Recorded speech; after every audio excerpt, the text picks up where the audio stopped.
বিহারে ইন্ডিয়া জোট হারতে চলেছে। বিহারে আবার ক্ষমতায় ফিরবে এনডিএ।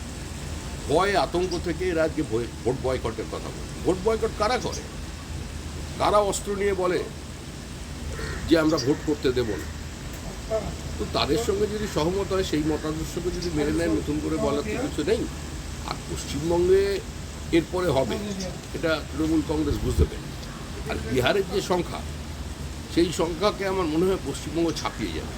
কারণ পশ্চিমবঙ্গ হচ্ছে বাংলাদেশি অনুপ্রবেশকারীদের ভুয়ো পরিচয়পত্র বানিয়ে দেওয়ার একটা এপিক সেন্টার, এবং সেখানে বানানোর পরে তারা ভারতবর্ষের বিভিন্ন শহরে বিভিন্ন শিল্পাঞ্চলে ছড়িয়ে পড়ে।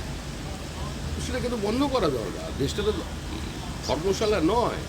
আর কেউ যদি বেশি বাড়াবাড়ি করে, কেউ যদি এই সাংবিধানিক সংস্থাকে, সাংবিধানিক ব্যবস্থাকে ভাঙার চেষ্টা করে, সাংবিধানিক ব্যবস্থাকে যদি ভেঙে দেয়, তাহলে যারা সংবিধানের কাস্টোডিয়ান আছেন, যারা ব্যাখ্যাকর্তা আছেন সংবিধানে, তারা ব্যবস্থা নেবেন।